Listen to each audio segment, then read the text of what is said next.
Hello everyone! Here's another event for the month of May. 9 completion rites and 7 graduation rites at Arimbay High School and ginanap to sa Embarcadero. Yan pala yung mga panel boards na gagamitin namin at binalutan na yan dito sa bahay para dadalhin na lang doon sa Embarcadero and isi-set up na lang yan sa stage. Ayan. Paalis na kami sa bahay namin at yung mga gamit namin ay sinakay lang sa tricycle. Ayan.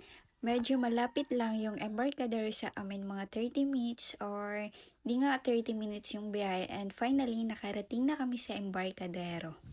Yan pala yung before, yung wala pang ayos, yan yung entrance at ayun yung stage na wala pang kaayos-ayos, and later makikita nyo dyan yung pag-setup or yung outcome ng pag-decorate namin. Nilalagay na dyan yung tarpaulin. Unang nilagay dyan ay yung para sa graduation nila at susunod dyan or ibababaw dyan yung sa completion rites. Bali, dalawang program yung gagawin nila. Una, yung completion rites and tatanggalin na lang yan, and sunod na yung graduation. Yung Arimbay High School pala ay lagi dyan ginaganap sa Embarcadero yung graduation nila.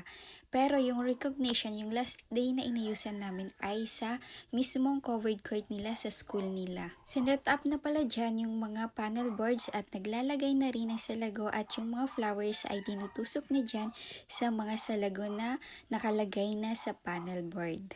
Yung color pala ay aqua blue, kaya aqua blue yung nilagay namin sa mga panel boards. Yung tinutusukan pala ay salago twigs. After maglagay ng mga artificial leaves, ay sunod ang nilagay yung mga artificial flowers na dahlia and yung small dahlia. Yung ginamit pala namin dyan ng mga flowers ay all white lamang po. Sa lahat ng mga nagtatanong if saan namin yan nabibiling mga artificial flowers and leaves, bumibili po kami sa Manila and dito sa mall sa Legazpi. Tapos nang lagyan yung panel boards at sunod naman na nilagyan ng mga artificial flowers ay yung yan na sa baba. Lahat yan lalagyan ng ganyang flowers and leaves. Sa mga nag-a-ask po pala if magkano yung rate namin ay depende po sa package, location at venue. RCNTSD Party Creation or yung team namin ay nag-decorate sa mga birthdays, weddings, anniversary, graduation, and stage for pageant. Kaya if you're interested, you can send a DM sa aming Facebook page, RCNTSD Party Creation. Nilagyan pa pala dyan ng Gina cloth yung sa unahan ng stage para magandang tingnan sa background. Ayan. Bali, bleach lamang yan dyan at pinipinyan or thumbtack. Siniset up na rin dyan yung sa entrance. Ayan yung sa entrance namin at maglalagay dyan ng mga salago at yung artificial flowers and leaves.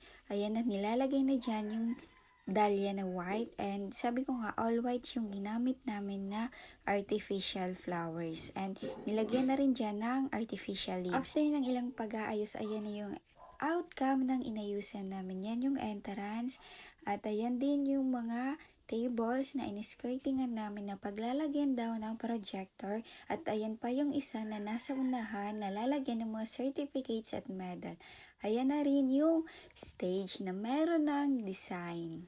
Kayo nang humusga if ano yung naging outcome ng pag-decorate namin dyan sa completion rites and graduation day ng Arimbay High School. Makikita nyo naman yung before and after ng aming pag-decorate. Ayan yung kabuuan na inayusan namin, yung entrance and yung sa stage nila. Ayan. And if you're interested, you can send a DM sa aming page. If nagandahan nyo yan, mag-DM na lang kayo sa aming Facebook page na RCNTSD Party Creation. RCNTSD Party Creation, we create and you celebrate. Hanggang dito na lang ang aking video. Thank you for watching and please don't forget to subscribe to my YouTube channel. Thank you po!